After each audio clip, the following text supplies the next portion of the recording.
worth just kind of getting a sense for what people are doing. You get a sense for young people are behind the curtain. Yeah. Anyway, Well, right? they've been very impressive on TV. I will say they liked it on TV a lot. Okay. I'm right here. Good. I mean, they were impressed with them and what they said they're doing. As cheerleaders, they're doing great. If they can get some union support, that's great. Yeah. Okay. That's my Yeah. my thought.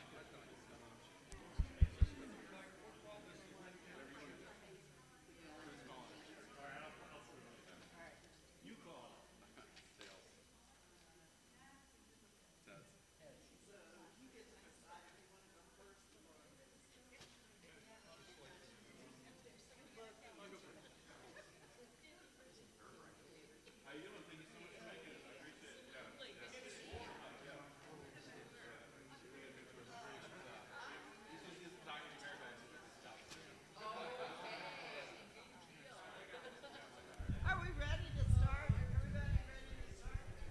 Yeah, we're ready. Let's do it. All right, we're doing it.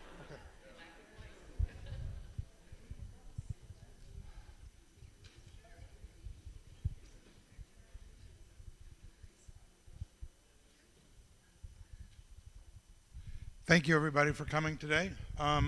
My name is Tom Cartwright. I'm the moderator here. I want to welcome you to the Congregational United Church of Christ.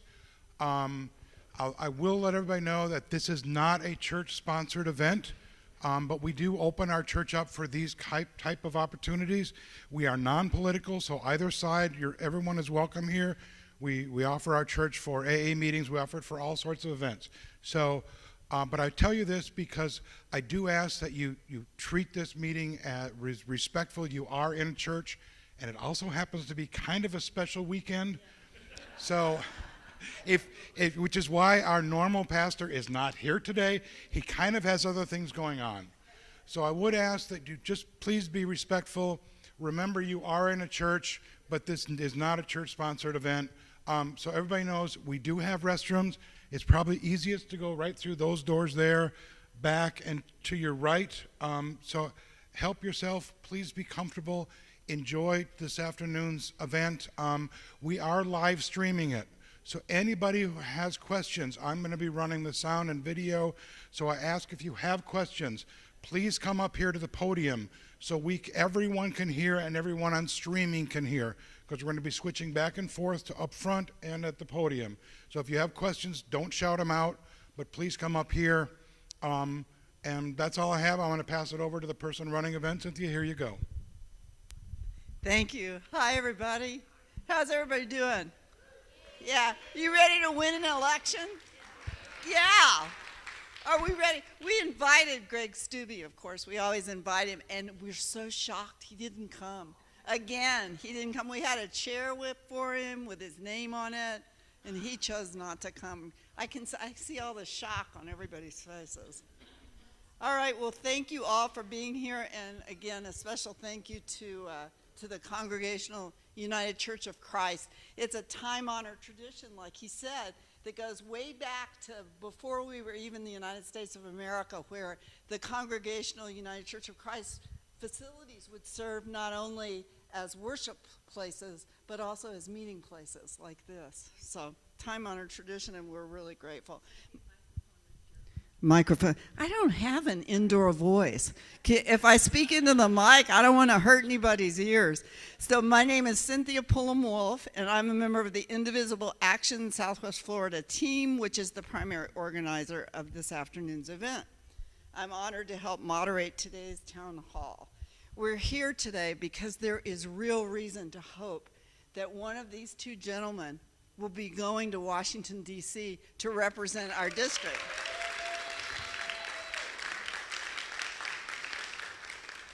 There are signs, I'm sure we've all seen them, there are signs all over the state of this building blue wave. Democrat Emily Gregory just won the special election for Florida House District 87, where Donald Trump's Mar-a-Lago sits. That's just wonderful. And in Boca Raton, Democrat Andy Thompson secured a historic mayoral vote win by just 5 votes. So We can win. We can win this, but we have to turn out every last vote. We have to do the work, the grassroots work, to turn out every last vote. And then one of these two gentlemen is gonna boot Stubby out, help him pack. Sure. I think we can all feel it in our bones that if we work for it, we can really win. So that's why we're here today. All of us want to make sure we choose the best possible candidate in the primary election in August, which of course is also the school board election. So it's an important election on its own, but the primary is in August. So we say thank you to Matthew and Alan for giving us the opportunity to understand who they are and what they envision accomplishing if elected. I already said some of this stuff.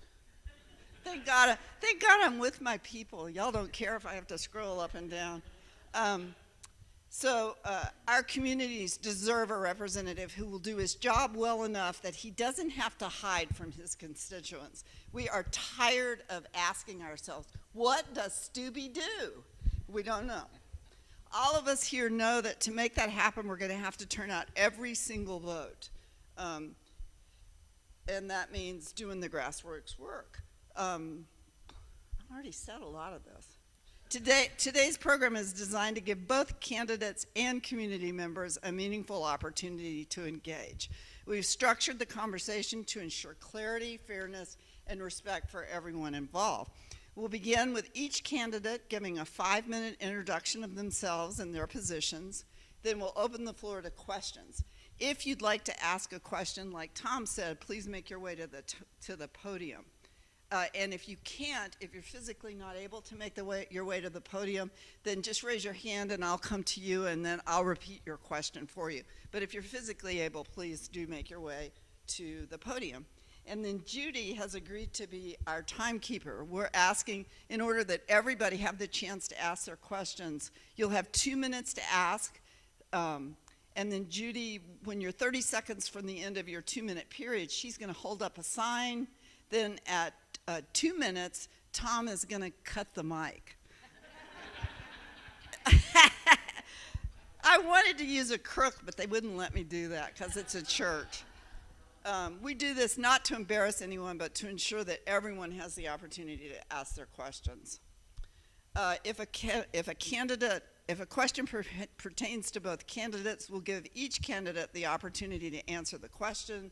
If a question is directed at only one candidate, the other will have the opportunity to respond as well.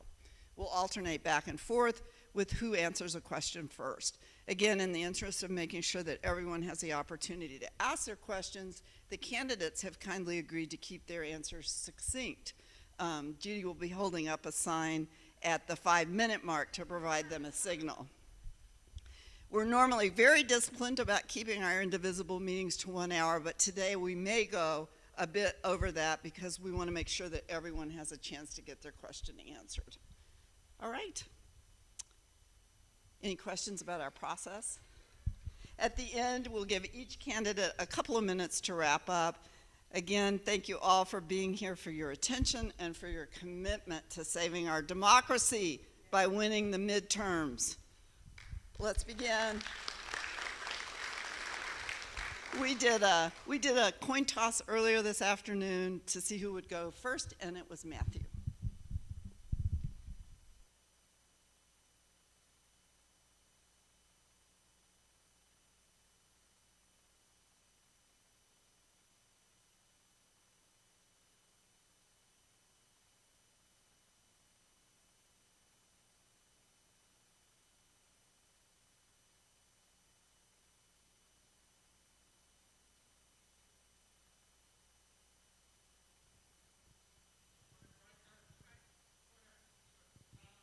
Good? Okay, there we go. It's wonderful to be here, and it's great to have this opportunity and for so many people to turn out and listen to us. And I want to present myself. I grew up in a large family. I've got nine kids in my family, so we had learned a lot about sharing and cooperation. I studied political science and Spanish at Catholic University in Washington, D.C., I joined the Peace Corps and worked for 2 years in rural agricultural community in Central America. I returned to the United States to work with migrant workers in Southern Illinois, and then went to get a master's degree in public administration at Indiana University. During that time, I worked on 2 projects with the state of Indiana. So I had practical experience at the same time that I was studying. I then went to work as a planner, worked for several local governments in West Virginia, Virginia, and then Washington, D.C. as a director of planning and senior analyst doing studies for governments around the United States. I was then recruited for the United Nations Food and Agriculture Organization, where I spent most of my career. I was a senior officer there and involved in helping to manage a department. The last department I managed was, I was an advisor to the head of the department and doing all kinds of financial and budgetary and audit control and so forth. The last department I worked for had a budget of $500 million and 500 staff. So you can imagine the responsibility involved in that. We've got to take back our country. We are losing our democracy, you know, and so there's several things that I consider my priorities: democracy, affordability, and immigration justice. We've got to block Trump from what he's doing. So we've got to get a Democratic Congress in place. And I want to be part, I expect to be part of that effort. We need to investigate the abuses and the corruption that are in our government. It's widespread. These people are incompetent. They're not concerned about the value of our country, and it's for self-promotion and their own wealth. We've got to stop the war in Iran. You know, it may still be going on when we go to the next Congress, because they have got themselves in a mess and they don't know how to get out of it. It's another quagmire. It's a war that was started without popular support and without the consent of Congress. We need to do something about the Supreme Court. We need to have term limits. We need to have a code of conduct. And we need to have expand the court, because it's been too easy to manipulate. We've seen Trump appoint 3 people, and it shifted the whole direction of the court, and they're doing his bidding instead of respecting the rules of the country, the Constitution, the laws of the country. Some very questionable decisions that they've made, especially on a woman's right to choose. We need to think about affordability. You know, a lot of people are suffering. What can we do about affordability? We have to manage the tariffs, and it has to be done by Congress, because clearly Trump is not, he's off the wall with it. And it's hurting everybody. We're all running in, a lot of people, some 40% of the people are in this district don't have enough to live on. They don't have a sustainable income. We need to do something about about universal health care. It should be a part of everyone. I mean, everyone needs it. It's an essential service. And our healthcare system is broken and inefficient. I've seen healthcare systems in other developed countries that are universal, and they work a lot better than we do, without all the pain and suffering. We need to protect Social Security, Medicare, and Medicaid. All these programs are being threatened because of the lack of funding and the lack of income coming in, and as well as cuts by the Trump administration. We need to do something about immigration. Give dreamers a place for citizens, give them a path to citizenship. These are young kids who came into this country. They've been here their whole lives. They've got nowhere to go. Why do we keep them in limbo? Give the dreamers some citizenship. Give the people who've been here a long time an opportunity. Those people are married. They've been working in our society. They've been contributing to our society. They're part of our community. Give them a path to citizenship instead of ripping their families apart. And we need to radically reform ICE or abolish it.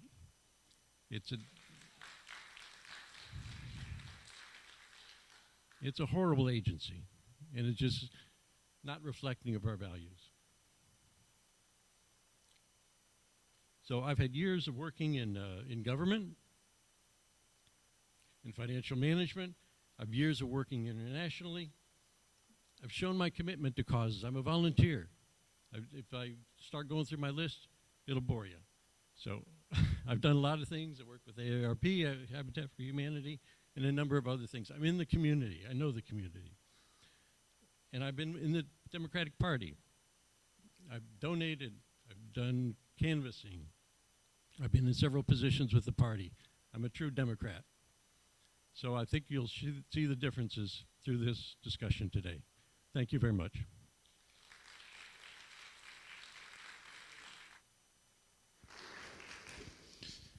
How's everybody doing today? Thank you so much for being here and being a part of an active citizen and taking part in the political process. And we have a problem here. We have an absent congressman. And this absent congressman, not only is it's dishonorable, but it's an opportunity. And your responsibility in this election is to pick the candidate that can turn that opportunity into victory. During this forum today, and as we go through the campaign trail, when you look at the two candidates, you have to ask yourself some questions.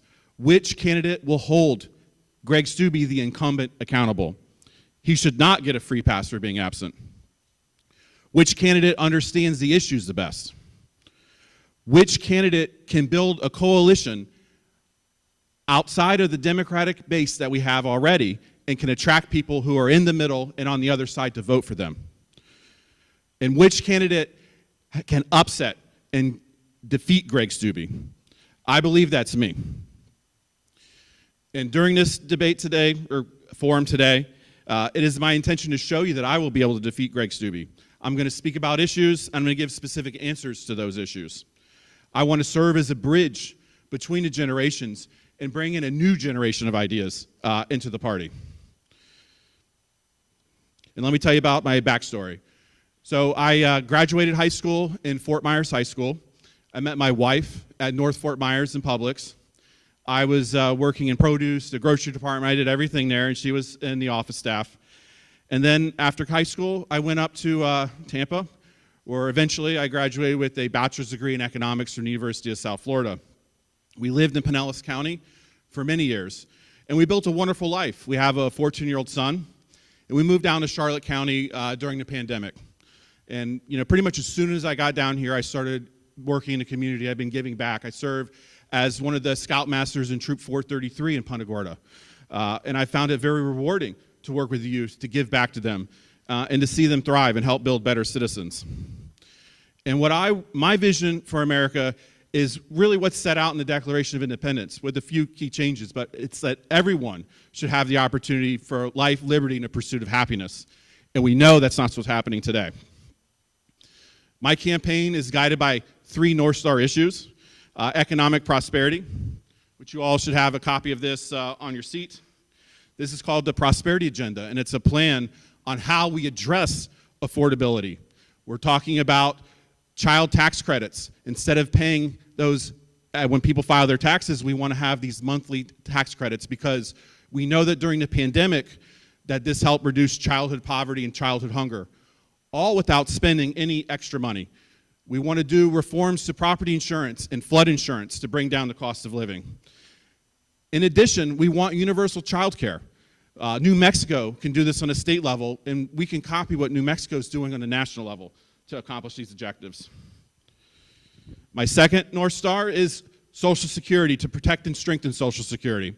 Social Security is going to, at 2032, the CBO just moved this up a year, it's going to run out of money and people's benefits are going to be cut by 25%.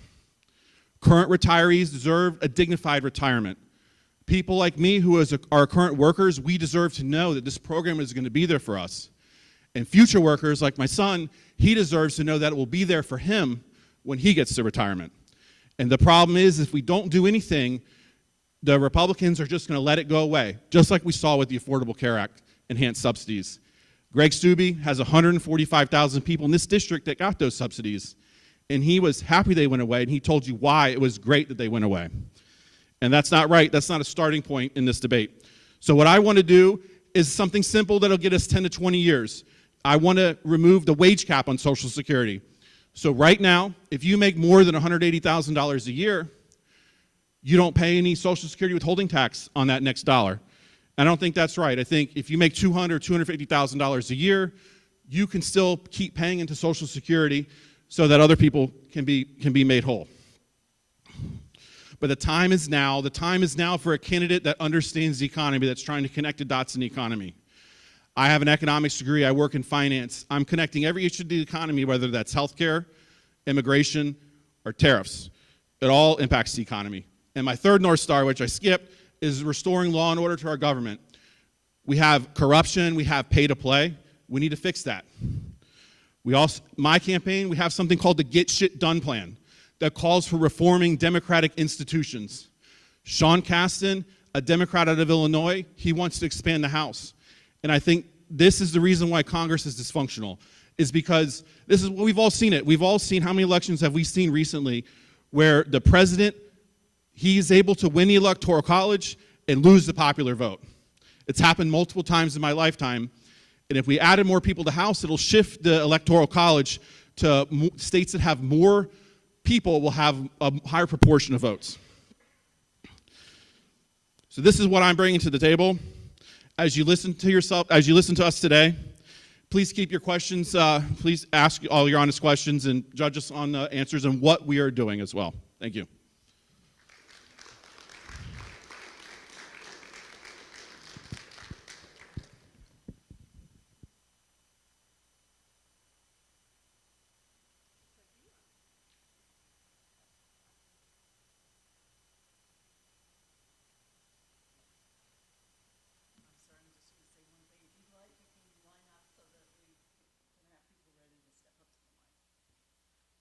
I don't know if this is on or not.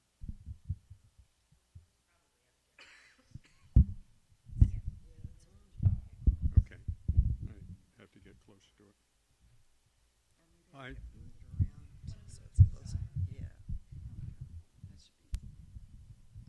I have sort of a nasty question, and it's for both of you. Who got your vote in the last 3 presidential elections?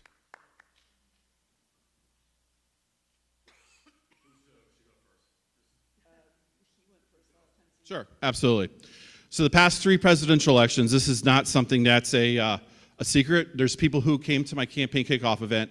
I voted for Donald Trump in his first 2 elections. The last election, I voted for Kamala Harris. And, you know, I voted for both parties in the past. For me, loyalty is not to a person, it's to our country. And what I saw on January 6th was wrong. It was an assault on our republic itself. And ever since then, I've been speaking out against it. I've been speaking out because there's something beautiful in the peaceful transfer of power. It's what I think actually makes America great, is that we have a peaceful transfer of power, and there's something beautiful when one party loses an election and they peacefully hand over power to the next party. And Donald Trump and MAGA, they broke the sanctity of our country when they did that. And it was a watershed moment for me, and I can't go back. We all make decisions in life that are wrong, and I was wrong. It was a mistake. He's the greatest conman of our time, and it's something that I wish I could take back, but I can't. It's just a fact. I've been speaking out with friends and family for over 5 years, and I've lost relationships with people in my family because of how I've done with this. But the reality is that this district, just in Charlotte County, there's 81,000 Republicans and 29,000 Democrats. You have to get people to vote for you to defeat Greg Stubbe. So the people that have voted for Donald Trump once, twice, 3 times, for us to defeat Greg Stubbe, they must join our coalition. They will be able to relate to me. I'm a lifelong Floridian. I can tell them about my journey outside of the Republican Party and how I joined this party that actually is the party of law and order. It is the party of fiscal responsibility. And I understand these things now. We see this with other candidates in this election. They all have had a journey from the Republican Party. We have David Jolly running for governor, and I was represented in St. Pete by somebody named Charlie Crist, somebody that also left the Republican Party. And the last time the Republicans supported tariffs was the Smoot-Hawley tariffs in the 1930s. And when they did that, they didn't control the House for almost 60 years, except I think 2 years, I believe. So that's where I am. Yes, it's a mistake. I own the issue as a mistake, but we need people to change their mind. We shouldn't persecute people for making the right decision and doing that. We need people to vote with us. We should be welcoming people and not antagonizing them when they come over and join this party. We need more Democrats in the state, this county, Sarasota County, and Lee County.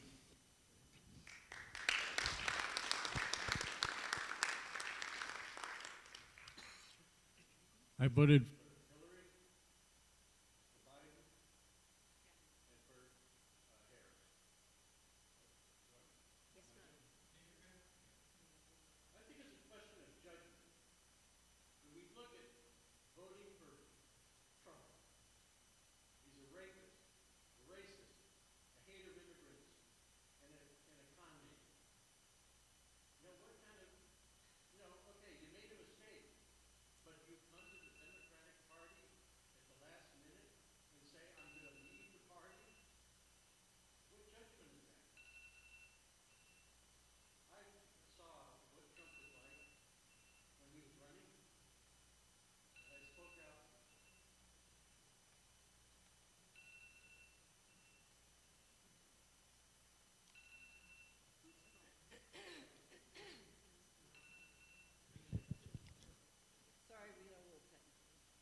Hello.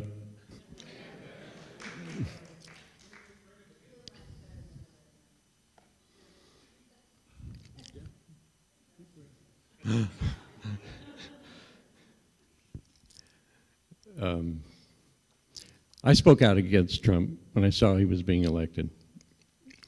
And I was, at the time, I was the chair of the chair of the Democrats abroad in central Italy. I was living overseas. The legislature they asked me to come to a session in Rome to speak to the legislators and news and so forth, and I spoke out against Trump, what I thought it would bring to our country.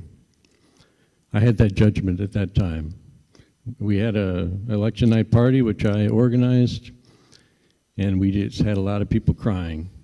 They saw what was coming. I've been a person who's been with the Democratic Party. I've donated. I've seen the principles of the Democratic Party, and I've supported them my life. And I think that I welcome Alan to the Democratic Party. But to walk in and say, now I'm your leader, you may have voted for Stubbe as well, because you maybe took the Republican ticket. But I'm standing up for what I believe the Democratic Party is about.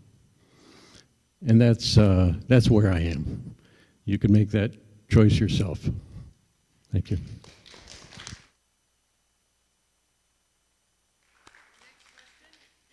I have another question.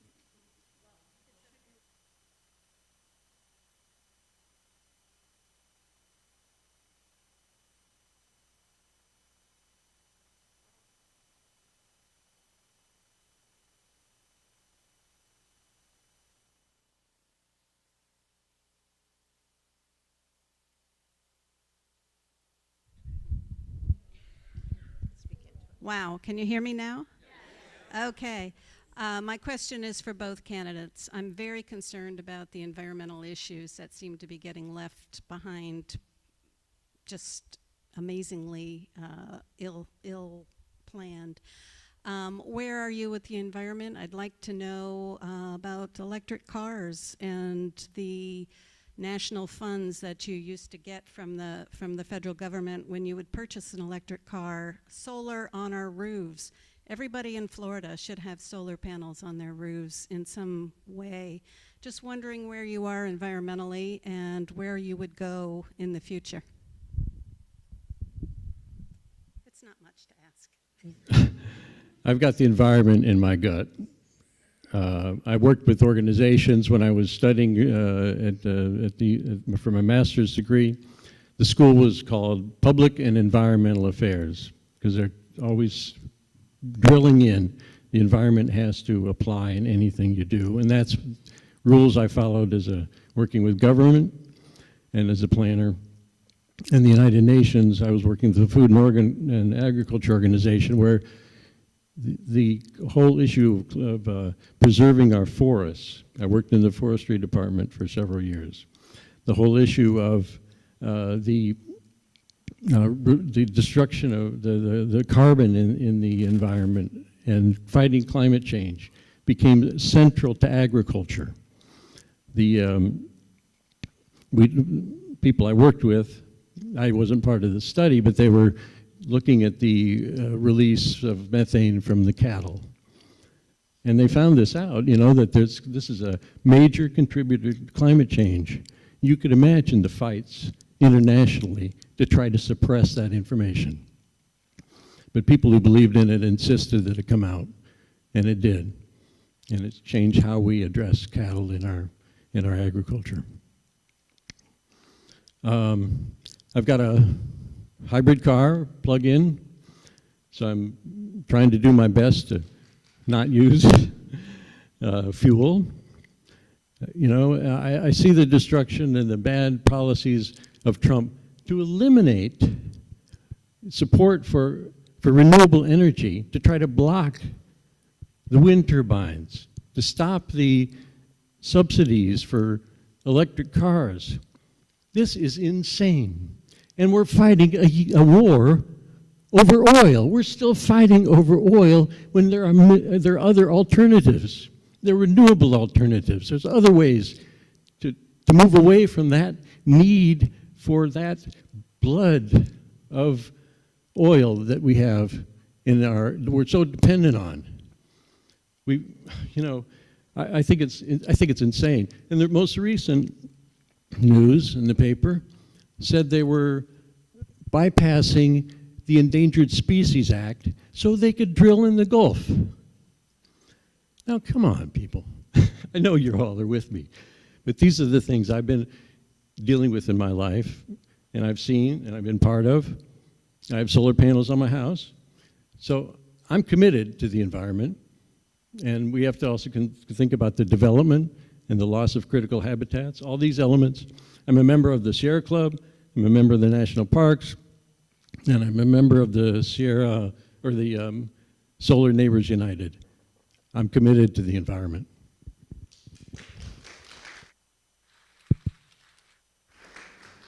That's a lot of clubs. I'm not a member of that many clubs. I give back to, I'm a scoutmaster, so one of the things that I believe is taking the youth out into the environment to teach outdoor skills. My son, he's the outdoor ethics guide for the troop, making sure the troop follows principles like leave no trace. So when we go out on a camp out, it's his job to make sure that there's no garbage left behind. Its job is to make sure that we follow the 7 principles of leave no trace.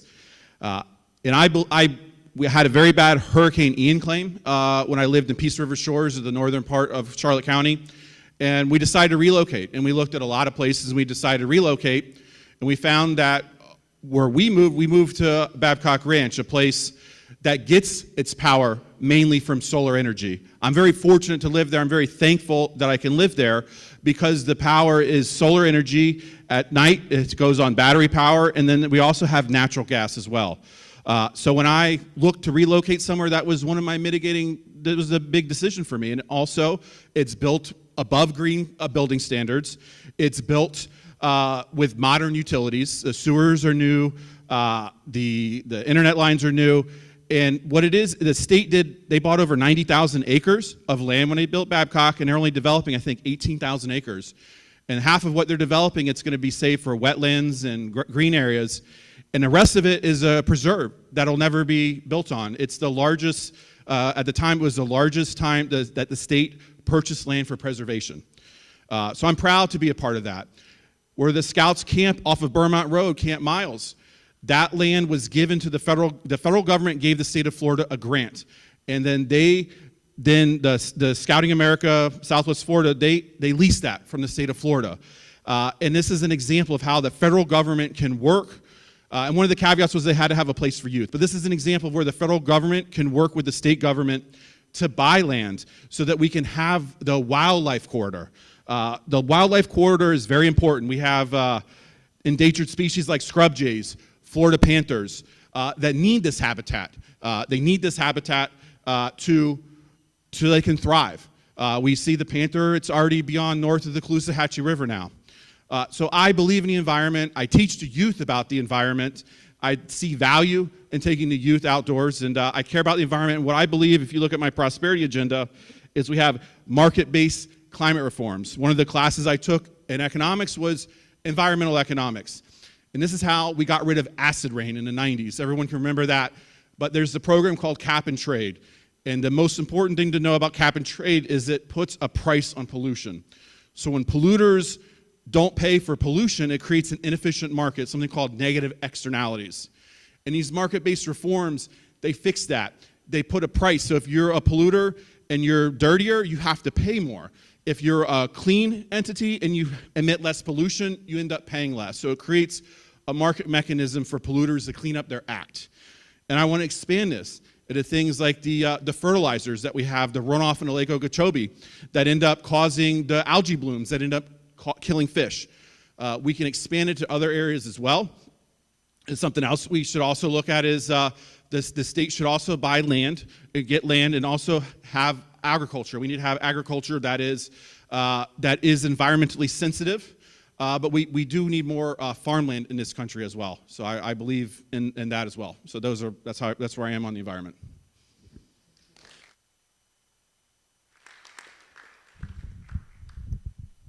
Hi, my name is Kathleen. I want to know where you stand.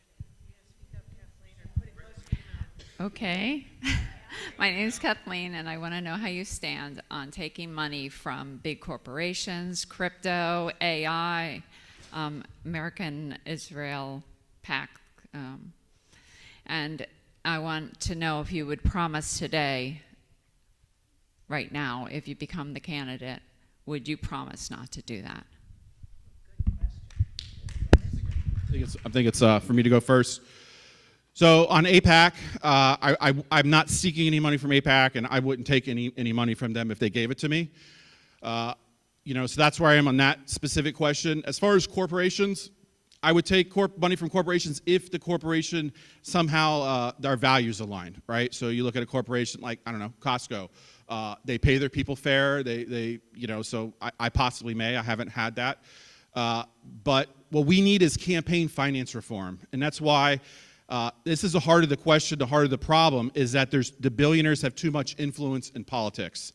And that's what this Get Shit Done plan is important, that we need to expand the House. Once we expand the House, this plan also calls for adding 12 at-large senators as well. Once we do things like that, we can do things like we can fix campaign finance law. It's not going to happen overnight. It's not going to happen the next election cycle. But if we can elect a new president and we have the House and the Senate, we can do things like this if we make those changes. So that is really my North Star, is really to get money out of politics, get specifically billionaires out of politics. And I don't think that a corporation is a person. We need to fix that definition as well. And as far as PACs go, I would only take money from PACs if my values align, if we share the same values. So that's where I am on that.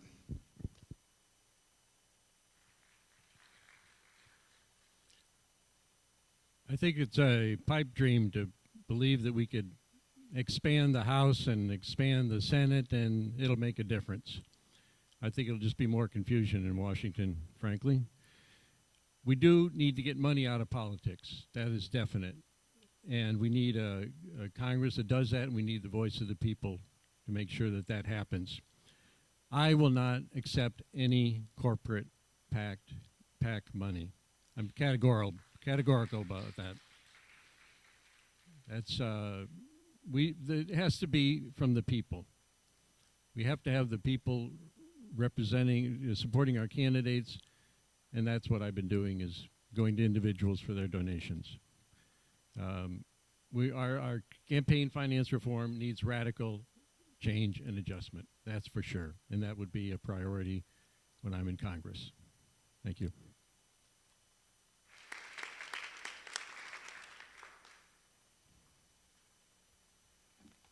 Roger Struby, Punta Gorda resident since 93, when I retired from my cruise aboard the sailboat for 3 years.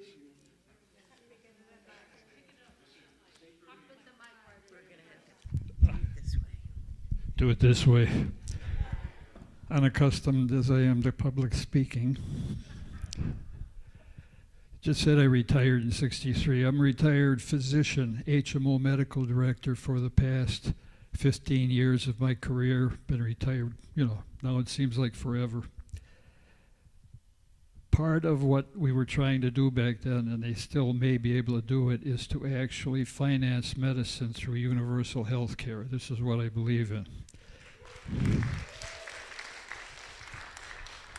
That handout I gave you pretty well summarizes. Of course, it's 15 years old because I've been retired a long time. So the book that was written in conjunction with this is also 15 years old, and I'm not here to sell books. The bottom line is, what triggered me coming up here is the comment you both made regarding universal health care. Now, if you study it, half the kids in this country are on Title 19 already. So what is a little extra going to do for youth care when you're talking about a segment of the population that's already covered by one half? The other gentleman is apparently for universal health care, which makes sense, because if you look at what money is spent in our healthcare system, between the advertising of the drug companies, everything else that goes into it, we could cover everybody in this country for about 2/3 of what we're paying now. All people for 2/3 of what we're paying now. So I just want you to clarify your comments about your position on universal health care in the future. I know this is very hard to get to. I understand the fights that are going to have to go on, but it really is just an economic issue. Also, by the way, quality of care.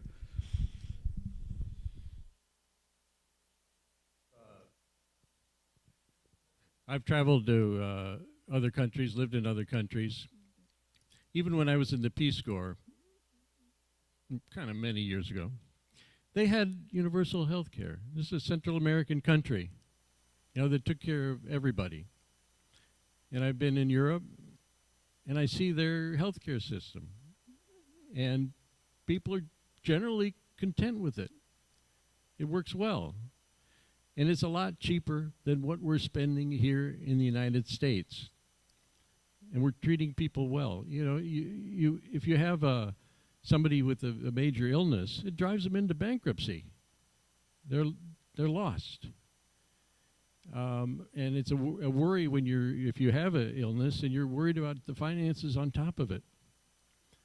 So I've been in challenging situations with people who have a major illness, and medicine's costing $12,000 a month. Fortunately, they had the money, they had the good insurance to cover it. But it would go through my mind, if they didn't have that, where would they be? To be sick and have a major illness and also facing money issues. It's not right.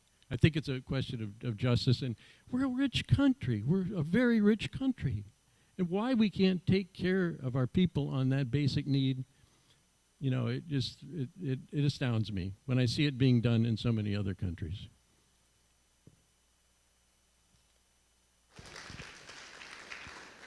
So my campaign, we're actually out talking to people about this. We had an event a couple weeks ago in Venice. We had a public health town hall. We had Dr. Marissa Levine there, who's actually a resident of Punta Gorda. And she ran the state of Virginia. She ran their public health department for 4 years, and she spent 16 years working in the Virginia Department of Health, and she spent 16 years in private practice. So we're talking to people to understand, and it's about, yes, you get a bill, but I've had medical bills that go to collections, and I haven't had the money to pay that. And then that hits my credit score. And you know what happens when it affects your credit score? Then your car insurance rates go up. Then you can't get a loan. You can't get a credit card when times are hard. So this is something that I want to take out of healthcare. I want to take out of the automotive industry. Automotive insurance companies should not be able to price based on credit scores. And we have a very big problem with health expenses in this country. So as I am open to single-payer health care, I've seen my mom, my grandparents, my father, they are all benefiting by Medicare. They're getting single-payer health coverage that I don't have. My grandfather was in the Air Force. He was on TRICARE with his wife for the rest of his life, and he received the best health care.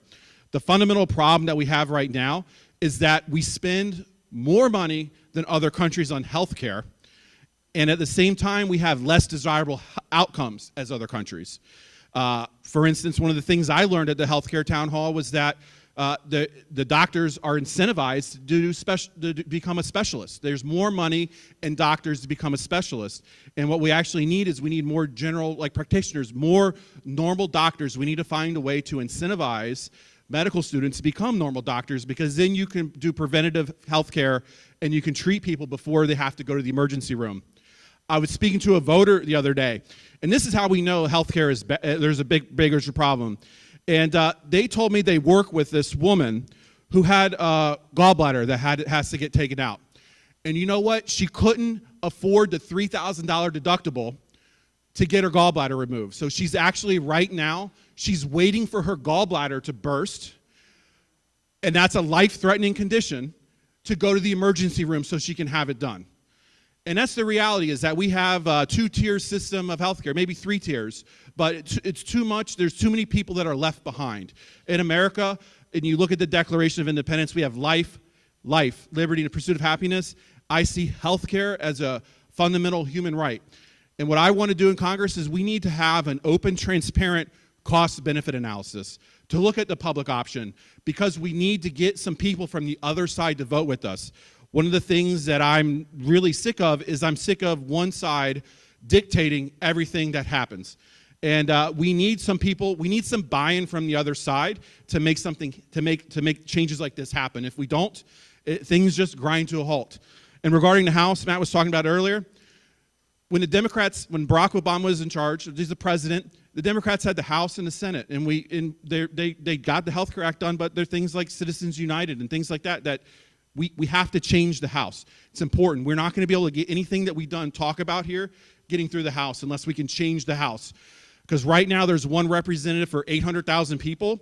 That's how we end up with a representative like Greg Stubbe, who shares none of our values and doesn't share anything that we believe in, and he's the biggest Trump sycophant. So we need a change of something. Matt doesn't have it. I have a plan to expand the House and to do something different, to try to have different outcomes. We're going to do the same thing again unless we make a drastic change. Thank you.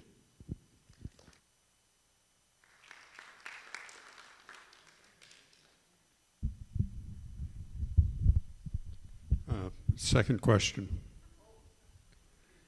Florida and other states have gone to great lengths to curtail and direct education in science and history, often in the wrong direction, things that aren't factual, they're pushing it. What can be done in Washington to curtail this? Can you hear me? Okay, perfect. We need national guidance from the Department of Education. It doesn't need to be politicized. We see things like history being rewritten. And there are people here that were at my kickoff event in Babcock Ranch in September of 2025. And one of the things I talked about there was, one of my motivating factors was Henry Johnson. He was part of a unit called the Harlem Hellfighters. And he died broke. He died in a lot of pain, and Barack Obama gave him a posthumous Medal of Honor. This is a man that didn't get the respect that he deserved in life. So in 2022, there was a base renaming commission, and they renamed a base, Fort Polk, that was named after Confederate General Fort Henry Johnson. And what they did as soon as Trump, Stubbe, and Hegseth got into power is they went back and they renamed that base to Fort Polk.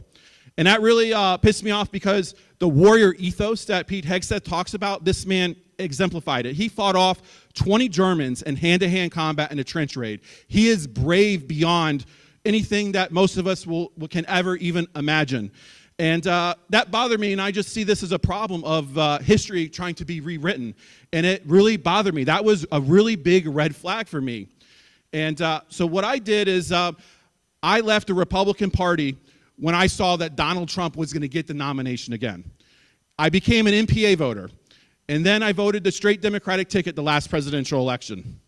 I started going to Tesla takedown protests in Fort Myers, and I was energized, and I felt like I was doing the right thing. So I wanted to join the resistance and push back. I joined the Democratic Party because that's what I saw, the party of resistance, and I saw that it was the party that was trying to make people's lives better. I went to the hands-off protests in Murdoch Circle, and there I got a letter from the Charlotte County Democratic Club. Come to our meeting next Saturday. I went there. At that meeting, they said they needed candidates. And I didn't like Stubbe. I knew who he was. And I couldn't believe that nobody was in the race yet to get rid of Greg Stubbe. This is very early. This is like April of 2025. I was so new to the Democratic Party when I signed up that they didn't have a record of me because it takes a couple weeks for them to get the updated records. But they trusted me. So we need people in this district who can appeal to the other side. I'm a lifelong Floridian. I've lived here my whole life. I'm a scoutmaster. I'm focused on the economy. I'm attacking Greg Stubbe. I'm holding accountable. Yesterday, we went to his office. My campaign gained access to his office in Venice. And we found there that his office doesn't really exist. It's a desk with constituent mail on top of it like it's trash, and there's chairs stacked up to the ceiling. So follow me on Facebook. We've got a video on it. Follow me on social media. But I am the candidate that is going to hold him accountable. I'm going to attack him. When I look at Mr. Vonnem on social media, he does not attack Greg Stubbe. He does not attack him. I'm the one that's attacking him. I will hold him accountable. He will not get a free pass this next election. We're going to do better than 35% this next election. We're going to do 50%. Thank you.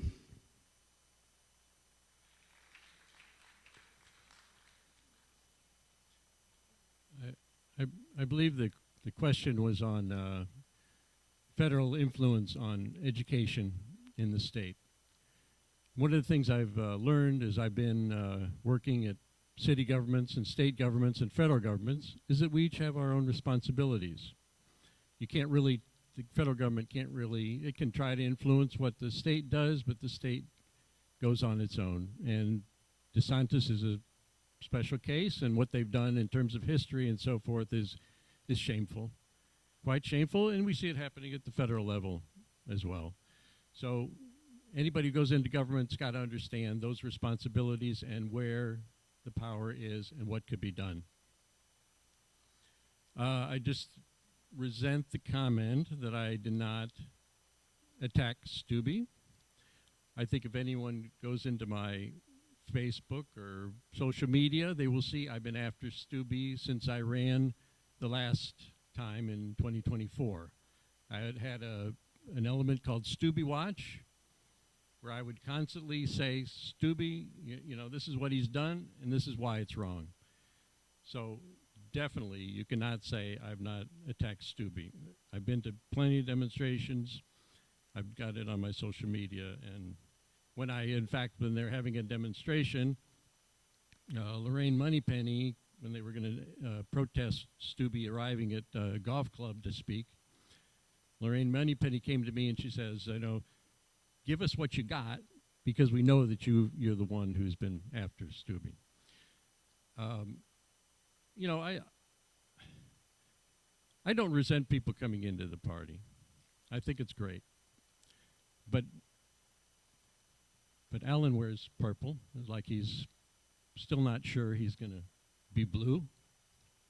Does he have Republican perspectives on things, can we say that when he gets to Congress, he will listen to the Democratic side? Now, where are you going to be? I'm going to talk to people. I'll be available. The first thing I do when I get in and walk through the halls of Congress is start meeting people from both sides of the aisle and the independents, to start looking where there are alliances, where there's some understanding, where there's something we could do together. But I will go there with the principles of the Democratic Party. For civil rights, for a woman's right to choose, for civil liberties, LGBTQ rights, all the elements we've been fighting for, an economy for all, universal health insurance. These are all elements that are in my core, and we could maybe find a way to work as a whole Congress to bring them about. But you could believe that I will stick to the principles that I've grown up with and that I believe in, and that my ethics would take me where my ethics would take me. Thank you.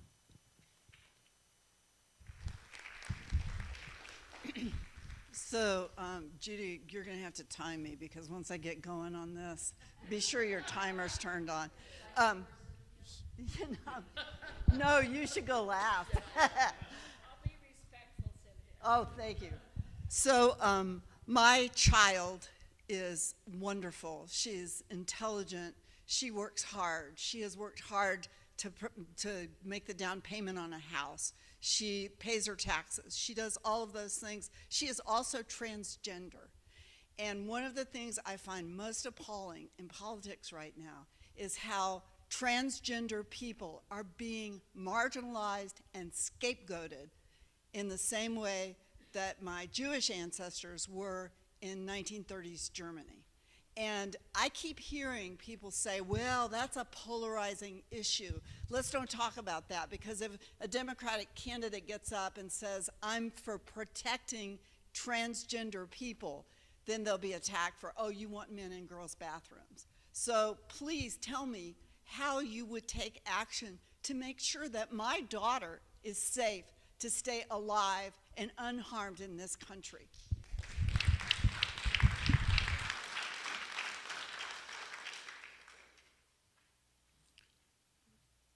Absolutely. I will do whatever I can to protect your daughter and transgenders. I have a large family, as I mentioned. I got 9 brothers and sisters, and they kind of spread out and made a lot of other families. And I have 2 transgender people in my family. I think that we just start with the basics of individual rights, that right to life, liberty, and pursuit of happiness. And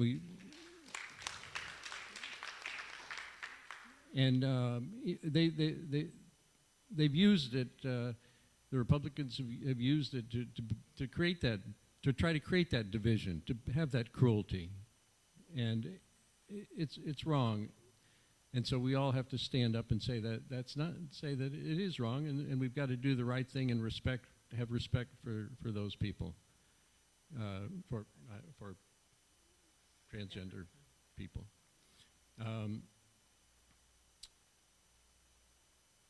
There are many situations that could be handled easily, and we could find a way. If we just have the desire and communication with the population and find out what they need to feel comfortable. I read a very tragic story recently of a woman athlete in New Hampshire in a private college.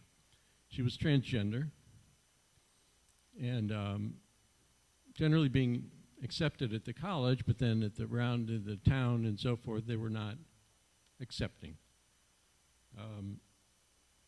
I don't know what drove her, but eventually she committed suicide. And I think this is happening sadly frequently in that population, and so we have to be sensitive and respectful and find solutions.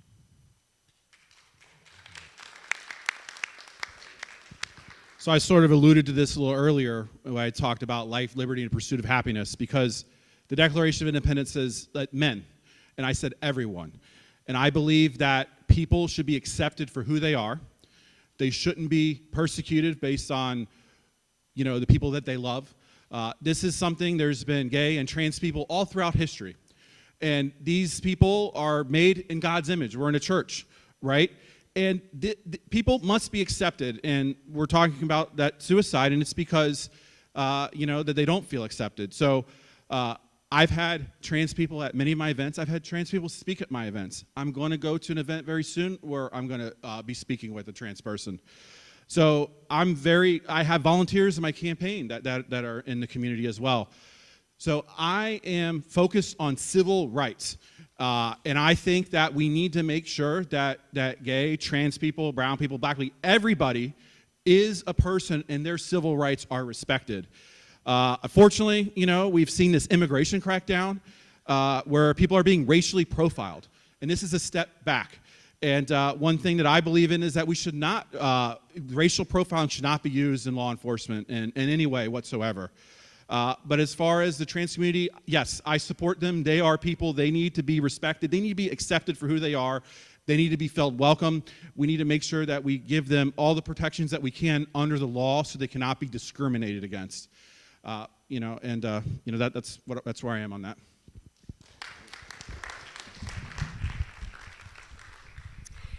Hi, I know both of these gentlemen very well, but for those of you I haven't met, I'm Nancy Korpenning, and I'm the founder of Babcock Ranch Friends of Democracy. Hey, all 500 of us. Anyway, it's great to see you both here. I don't look to my congressman to be my leader. There was only one John Lewis. Although I am hoping David Jolly will become my leader in the state. I'm interested in electing someone who will work to represent me, and more importantly, who understands and cares about generations following mine. All of my kids have 4 legs, but I have a lot of 2-legged kids who I'm concerned about and love dearly. If you are unsuccessful in this primary, will you instead use the name recognition that you have developed to run for school board here?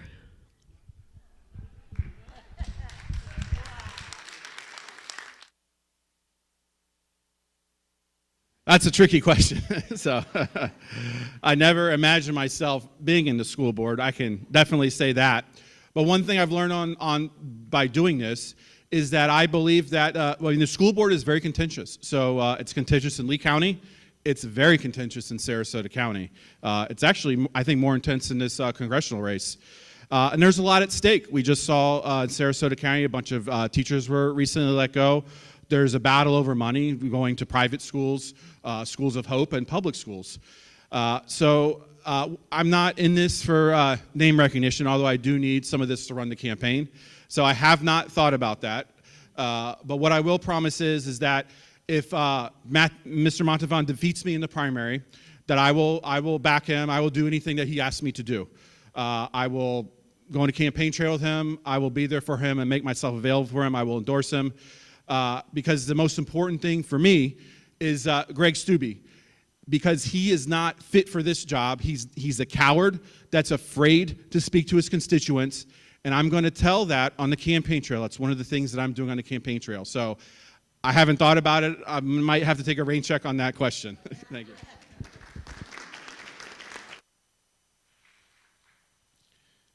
Our children's future is very important, and I'm very dedicated to making sure that we have a future, and that's why I'm running, because things look so bad at the moment, and they may not have a future because of affordability, because of the political system perhaps collapsing. It may be a difficult life for them in the future. I have 2 children, and they're they're doing well. One's decided to live outside the country because they they have better health care, I think, but they also have a girlfriend there. I think that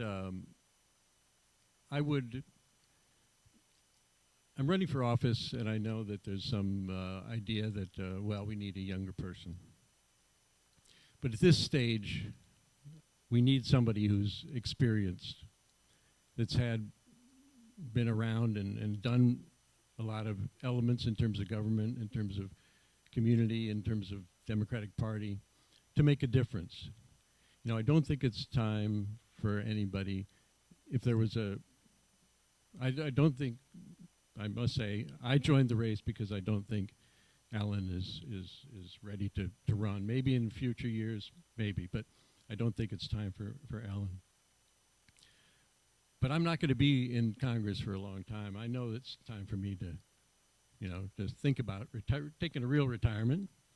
I would be 2 terms in Congress, looking for an opportunity to pass this seat on to a younger person. But at this point, we're at a stage where we have to have people in Congress who are really know the situation and can make a difference. And so bring that around to say, we have some great school board candidates up in Sarasota. So we've got the lines all full, so I really can't come down here to run. But I've always been a person who's when there's something to be done, I'm ready jumping in to do it. I was examples of when we had in my work, I joined the union, and I was involved in the United Nations discussions of conditions of service for staff around the world. I was high-level discussions, diplomacy, negotiation. I'm jumping in. That wasn't paid. That was volunteer. But I'm doing things like that, and I would always be part of the community. I'll find other volunteer work. I'll go back to my AARP, tax servicing, or work with the Democratic Party to do some other things. But I can't commit to the school board. I guess that's what it comes around to. And I see one of Alan's staff here. I don't know if that's appropriate in terms of them asking questions. Generally, it's for the public, not for the staff.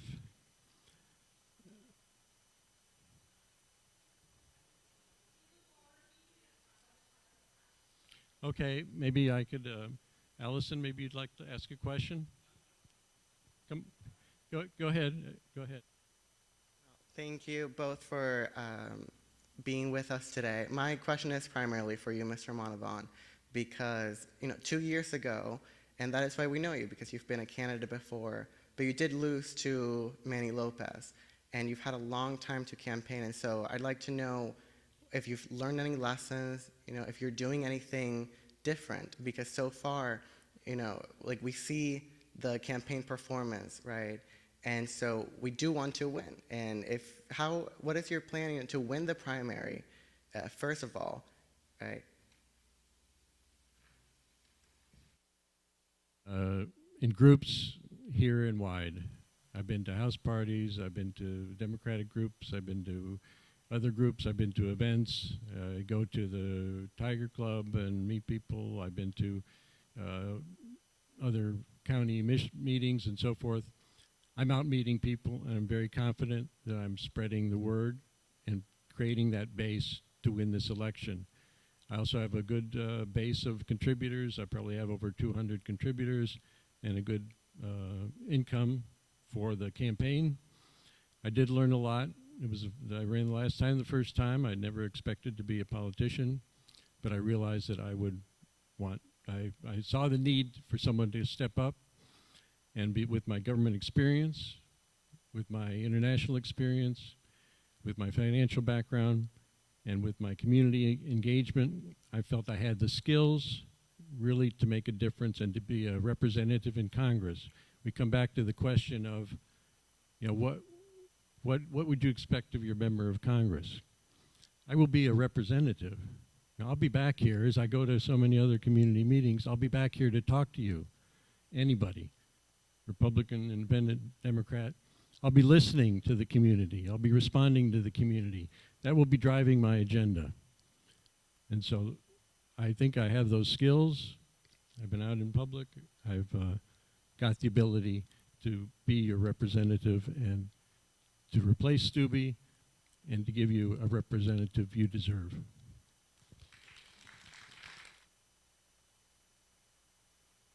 So this is about a new generation of ideas and bridging the generations.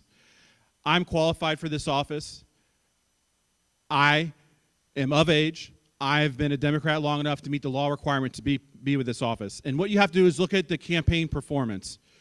If you look at Mr. Montavon's social media, he's not attacking Greg Stubbe. He's not holding him accountable. That is me. You go to my social media, I'm attacking Greg Stubbe. I'm holding accountable. The people in MAGA are making memes about me. Why? Because I threatened them. They know that I have a chance to defeat Greg Stubbe. We have over 4,000 followers across all social media platforms since we started tracking this metric in August. In March, we had over 138,000 impressions on Facebook. Threads, we're getting 12,000 views a month. Instagram engagement was up 73% last month. If you go and look at my social media, you'll see that I gained access to Greg Stubbe's office yesterday. I alluded to it earlier. But I am not going to be quiet. I am in this race because I believe that I can defeat Greg Stubbe. I can attract people in the middle. I can attract people, Republicans, to vote with us in this coalition. People will not vote, Republicans will not vote for Mr. Montavon. He worked for the United Nations, which I respect, which I visited on family vacations. I've toured the UN building, but the bottom line is a lot of them are not going to vote for somebody that I think lived in Italy longer than they lived in Florida. We need somebody who has the economics understanding, who has a degree, who's worked in finance. We need somebody that's involved in the community like me. I'm a scoutmaster. I work with the community, with the youth on many things. When media has a question, I was interviewed by the Canadian Broadcasting Corporation when they had a question about the economic impact of the Canadian boycott. When they had a question about the economy in Southwest Florida, because of the boycott, they came and talked to me. They didn't come and talk to Mr. Montavon. But the bottom line is this is an opportunity, this election is an opportunity because Greg Stubbe is not here. Everyone here is frustrated by this guy that refuses to speak to his constituents. I'm going to call him a coward. I am going to tell the story in the general election about how the Republican Party has been hijacked, and it's the party of MAGA. And they're doing things that are negatively affecting the voters. We see it with health care, with the ACA Act. We see it with the war in Iran. We're causing death and destruction in the Middle East. On top of that, our soldiers are dying, and we're paying for it at the pump. We need to have the right person in there to defeat Greg Stubbe.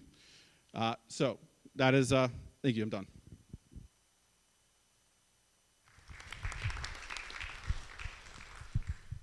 Can I do a little housekeeping, Cynthia?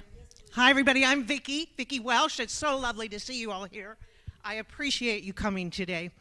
Housekeeping-wise, we got 2 more questions, including, I'm going to ask 3 more questions, and then we'll probably wrap it up because we need to let these fine gentlemen have an opportunity to do their closing, as well as let the fine church go back and get ready for its very high holiday, of course, Easter tomorrow. So, all right, my question, gentlemen. As you know, the state of Florida is very famous for allowing all of its residents without training to obtain they don't even need a license to carry a gun.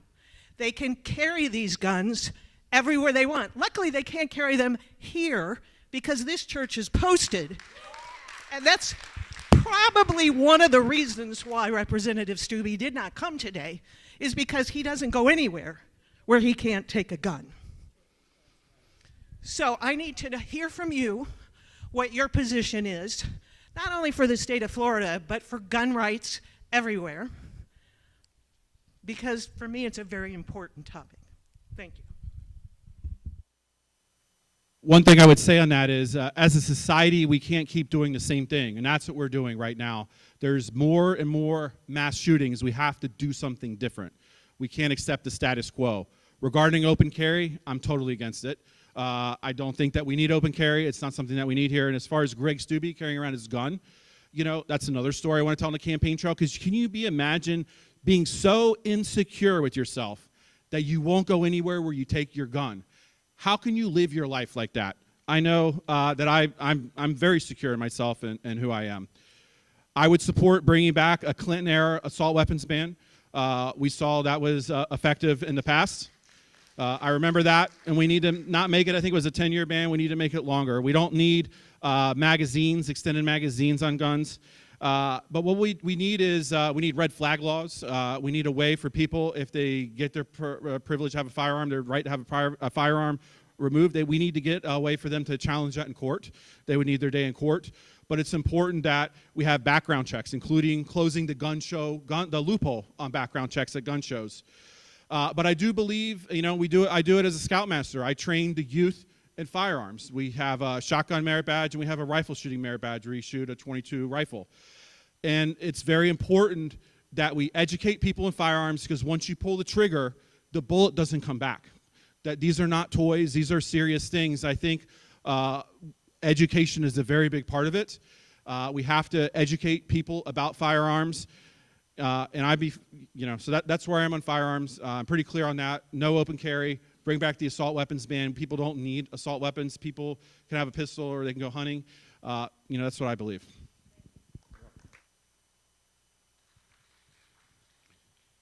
I think this is another area where I've done it, where he could talk about it, but I've done it because I've been part of the Brady campaign. We've been demonstrating in downtown Sarasota. I've done that for the last 3 or 4 years. And we absolutely need gun safety. We have in terms of our comparison to other countries, we have 26 times more gun deaths in our country than in other countries. It's a foolish American obsession, which is hurtful. And people who've experienced suicide or gun deaths in their families, they know the pain, or the Parkland or other places, the schools. So we need ban assault weapons. We need to ban large magazines. We need gun safety laws. We need people to have training before they get a weapon. Red flag laws, ban gun sales at trade shows and so forth. So I'm absolutely for that.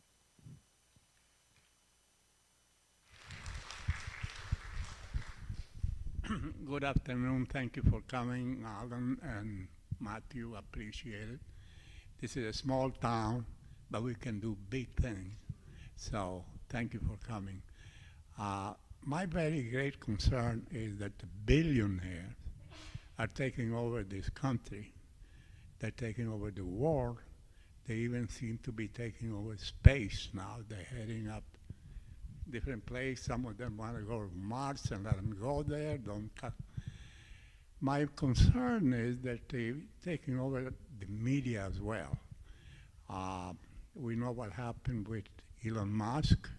He took over X, I didn't know what's now called X. It used to be Twitter. And he is, the damage that this guy did after he made a $300 million gift to Trump. Trump let him take over the place. It was a disaster. We are still living by it. The billionaire, that's B as in Baker, and now they're becoming trillionaire because Elon Musk is getting $1 trillion. He needed more. Bless his heart. He's doing well. But what I think we should need to be looking at is enforce more the antitrust law. We need to break up these companies that are getting to be tremendous and getting out of hand. And so I would encourage you to look into this aspect once you get to Congress, and I wish both of you will go there at that double R presence, to make sure that we do whatever we can to gain control of the upper hand. They got the money, we got the people. We are here ready to help you. Thank you very much for coming.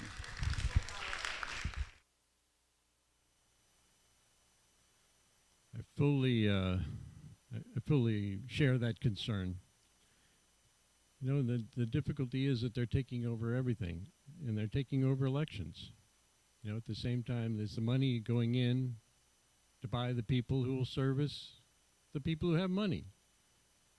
Very rarely do you have somebody come through the ranks who is of the people, representing the people, who's not bought and sold, who's not accepting corporate PACs, who's not beholden to some sort of corporation. We definitely need to look at laws to break up those monopolies. And frankly, we got a businessman in the White House, and he's as corrupt as they come. And so we got to fight to get a Democratic Congress in place that'll put some controls on that.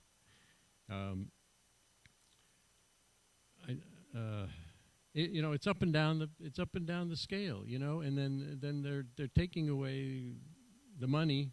They took away SNAP and Medicaid funding and other health money to give tax breaks to the millionaires, billionaires, and also driving up the national debt. There's really wrong things about our country, and we've got to see how to address them and get a Democratic Congress in place. Now, Ellen says, we got to have a transition. But I think we need somebody in Congress who really knows what's going on at the moment. And I've been there. I've been dealing with these issues. It's the type of thing that I've had experience in. And I don't just talk about them.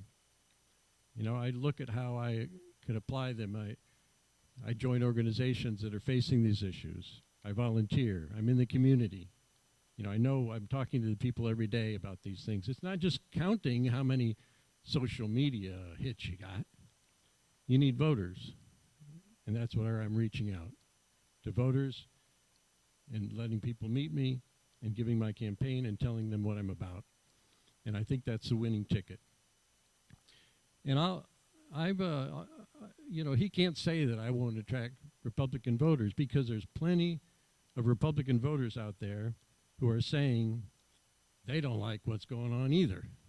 I've talked to a lot of them, and they're ready to switch. They're ready to come over. They see somebody responsible, who's fiscally responsible, I'm not radical. I'm just trying to do the right thing. And I've had a history of working seriously in a lot of different industries.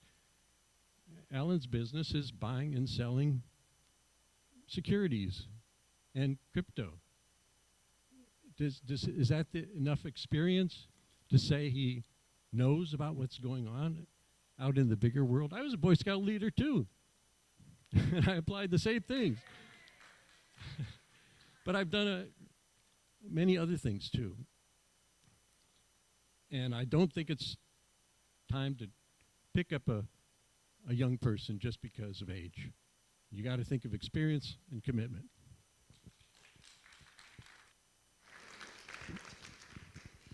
So a couple of things there. Matt said I wear purple because I'm not sure of what I am, and that's not true. I wear purple because when I was younger, Florida was a purple state. Florida could go either way. And that's what I want to do with it. Again, I want to make it so they can go either way. And specifically this district, I think we want to make it blue, but we have to get there by going from where it is now to make it purple and then to blue. Where I work now, I don't engage in crypto trading. I do work in finance. And what I've done is I've turned my knowledge and I've identified a problem. So we talked about Elon Musk and $1 trillion a minute ago. That was the question. How do we get billionaires out of politics? What I have here in the prosperity agenda, it's the bottom option, putting billionaire wealth toward working families. Now, how do we do this? They've broken the tax code, and I've identified it. And when they have a stock that has a highly appreciated gain, instead of selling the stock, what they're doing is they get a loan. They get a securities-backed loan. And what that allows them to do is they then get the money from the loan as if they sold the stock, and then they don't realize capital gains taxes on that. So they avoid paying capital gains, and then they might even be able to write the interest off from their taxes to reduce their tax liability. So what I want to do is I want to put a tax of 10 to 15% on the loan proceeds. That way this person, when they want to take that money out, they have to decide, on if they want to sell the stock and pay the capital gains, or if they just want to pay the fee and they keep the highly appreciated stock. They can do that. So I have specific ideas on what I want to do, and that's what I've done. I've been very honest in this campaign. I've been very transparent, and I'm telling people what I'm going to do. Mr. Monavon has platitudes and ideas, and that's it. There's no specific policy examples of what he wants to do, and you see it here with this prosperity agenda. I want to get rid of the wage cap on Social Security. I don't think Mr. Monavon agrees to that, but the bottom line is Social Security is going to run out of money in 2032, and when that happens, current retirees are going to see their benefits cut by 25%. And if we don't take action, the benefits are going to get cut. That's what the Republicans want to do. So I'm addressing billionaires in politics in two ways. We see it here in my prosperity agenda and a plan that I want to introduce, a specific thing that I want to do to fix the loophole, because we decided as a country too long ago that the wealth concentrated in too few people is not good for our society. So I want to close that loophole.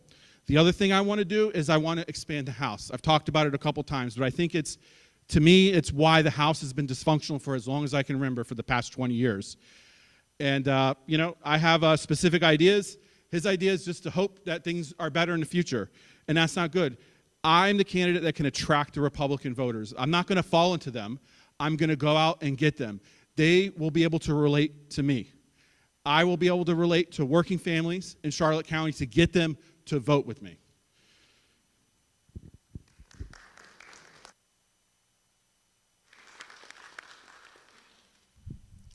Good evening. My name is Nirmala Jura. I'm a resident here. First of all, let me say I was happy to be part of the movement last Saturday up in Englewood, and then I came down to Murdoch, and I was really impressed with the turnout. We have never seen anything like this in Port Charlotte, and that is just to tell you that people are waking up. People want a change. We are fed up of the system we've been in for the past year. And what's happening is that taxpayers' money is going down the drain constantly. Okay? Now, I have a couple of things to say, but I'm going to have to reduce it. ICE. ICE has become a big nuisance for everyone. ICE has been conducting themselves in a very irregular manner as officials, as police officers. I'm a retired police officer, okay? We got training. They have no training whatsoever. They have no understanding of dealing with the public. And the brutality that's out there that they're using because they are getting money to do whatever they choose. Okay? How can we get, either we keeping them and we train them properly, or we get rid of them? How do we reduce that payment that they're getting? They're being well paid. Okay? That's one. Time is up. Time is up. I wanted to talk about the institution.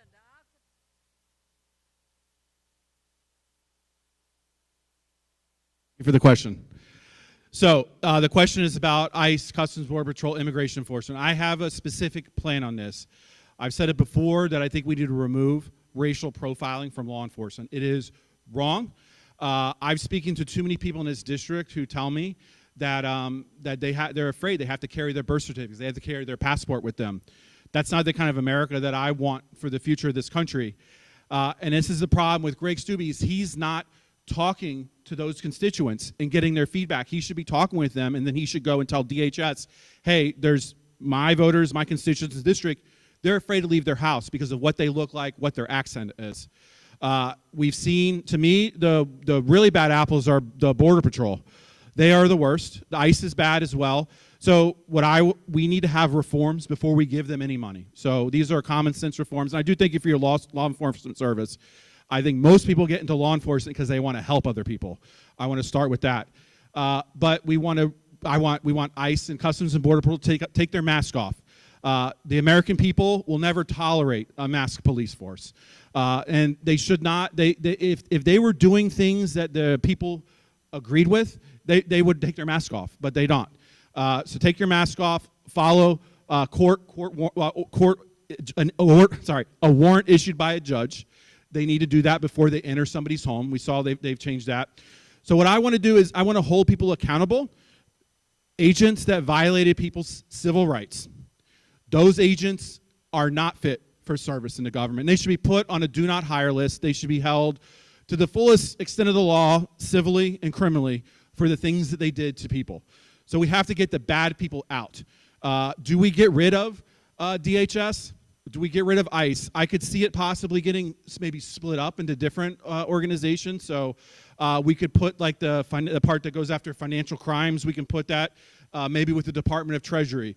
The part that operates detention centers, maybe that could go to the Department of Health, so we can streamline and have like compassionate solutions, and they get the things that they need. So I'm not straight for abolishing it, but maybe we need to split it up. But I do want to get the bad people out of there. And that's going to be a very hard project, but it's very important to me. If you go to my website, spence2026.com, I have a page there called Southwest Florida Action, and I have U.S. citizens that have had their civil rights violated. And I want to tell that story. I want to tell that story to people on the other side who I talked to about immigration enforcement. I have it there so I can refer people there, and you can refer people there as well, to tell them that what they're doing is actually harming U.S. citizens, in addition to removing our neighbors who are just hardworking, industrious people. We actually need more immigrants in this country. When I was born, there were 3.4 workers for Social Security, per retiree on Social Security. It's 2.7 now, and it's going to be 2.4 in 2035. We need to get that number closer to 3. So we need more immigration, and we need to prioritize people who have committed violent crimes. Those are the only people immigration enforcement should be going after, and Border Patrol should go back to the border and ports of entry. They have no room to be in our urban environments.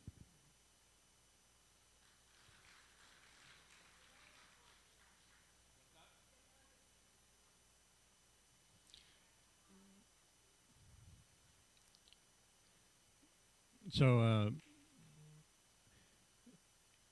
I agree with the speaker, because you could have seen the horror coming out of Trump long ago.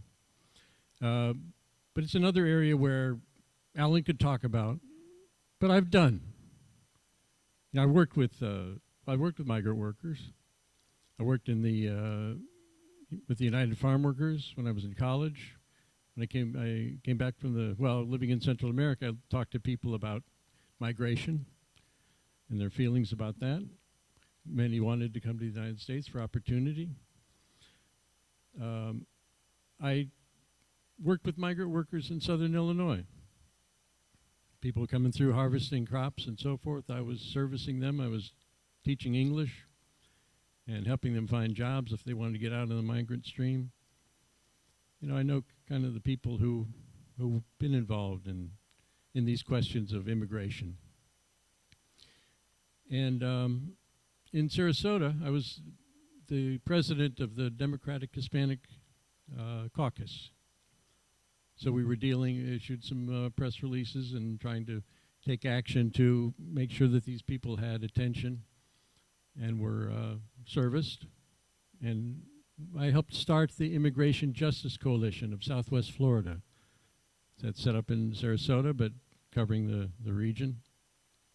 I've spoken in churches. I've helped prepare literature to be distributed, press releases. We've got a program now where we're delivering food to people where a family member's been detained. And explaining also helping write stuff for the immigrants themselves, what their legal rights are, spreading the word and giving them resources. I think it's disgusting what we're doing. $100 billion to go after these people who are basically innocent, a civil violation.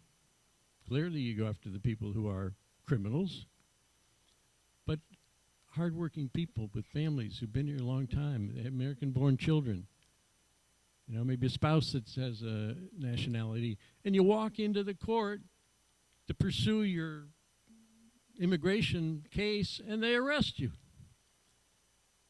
And then Pretty Good killed in the street, people being beat up. You know, it's all, you know, you can't believe it. And this will go down in the history books, and the kids will, the future generations will say, how did they let that happen? It's cruel, it's disgusting. It's not America. It's not the heart of America. And so many good people are saying it's wrong. And that's why Republicans will be voted out of office, because this, among many other issues, they're saying they're not, it's wrong. So I've been involved, and I know solutions, and I will get those solutions out of Congress. We need immigration reform, and it'll happen. I got specifics for you if you want them. But I've been in there, and I know what's going on.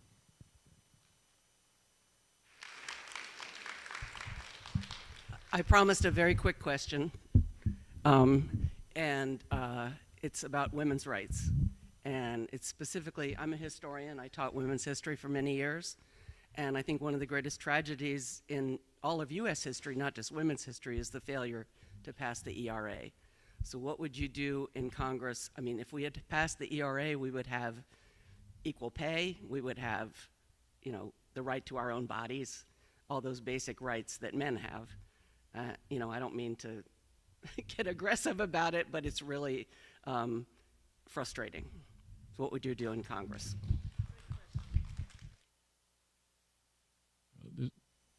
I have to, this is a debate, and we were showing the differences. I have to say that when this question came up before, Alan didn't know what the ERA was. The ERA has generally passed because the number of states has approved it, but they're saying, they're looking at technicalities and saying that it's beyond the deadline, so it doesn't count anymore. We have to see what we could do to revive it. I don't know if it's through the courts, maybe not through the Supreme Court right at the moment, but or through another action by Congress to reauthorize the amendment. But definitely, it's something that should be done, and the majority of people in the country are for it, and the majority of states in the country were for it. I think the 2/3 that approved it. I should check my data, but it should be done.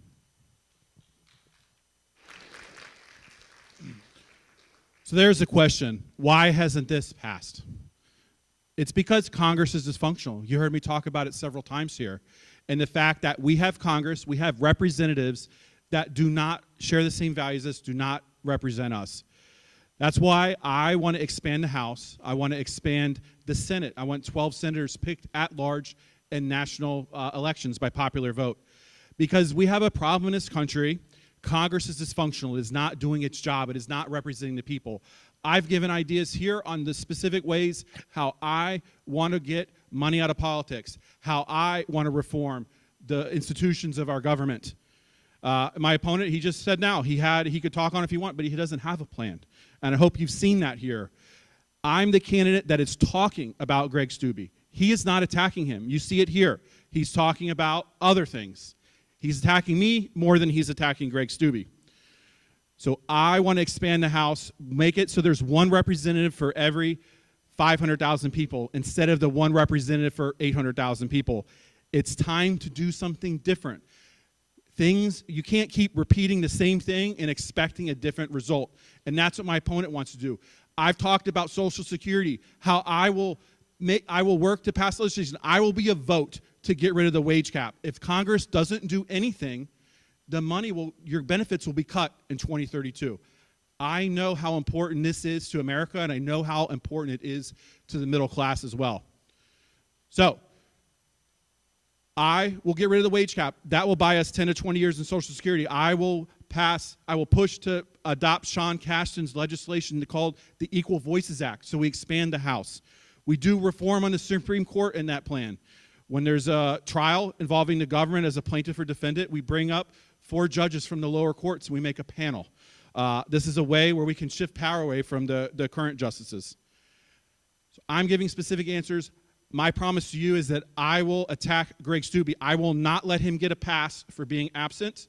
I will propose solutions, and I can get the people in the middle to vote with us and make that actually happen, that we get a Greg Steube.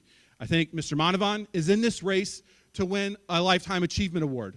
I'm in this race to defeat Greg Steube. I'm in this race to defeat Greg Steube.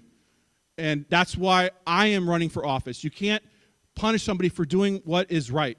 I had the courage to step up and admit that I was wrong, that I made bad choices and I want to change. That is good judgment. Good judgment would be not seeing the problem and going on with your plan. Thank you.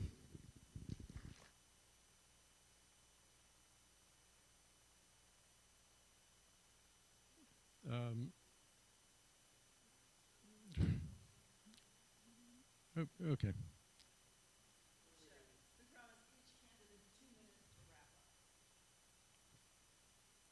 Thank you for this opportunity to present my views to you.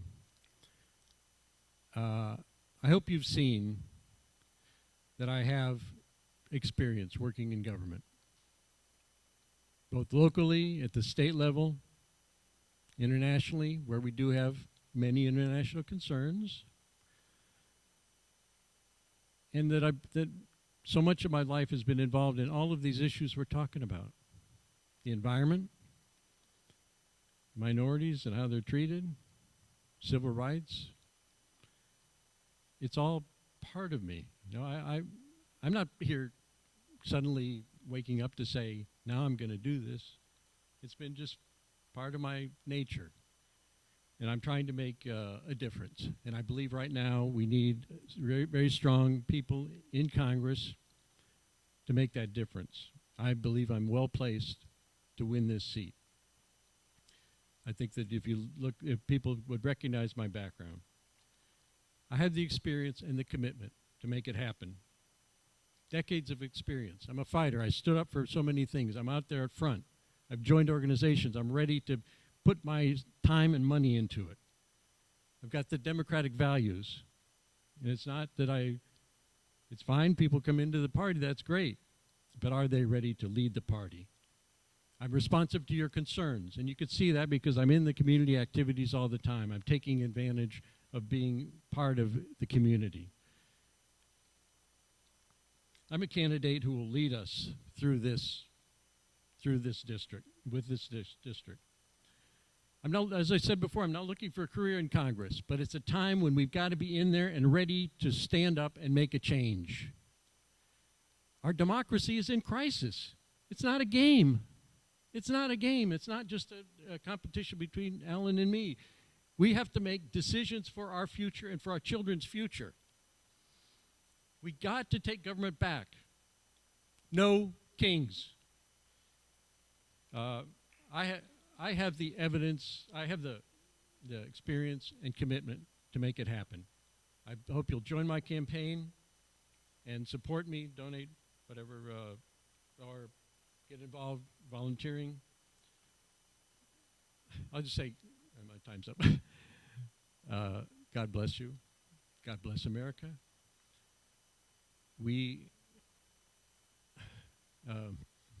Happy Easter, happy Hanukkah. And let's not lose Passover. I'm sorry. Okay, I do make mistakes once in a while. I admit it. I'll just say, let's keep up the American dream.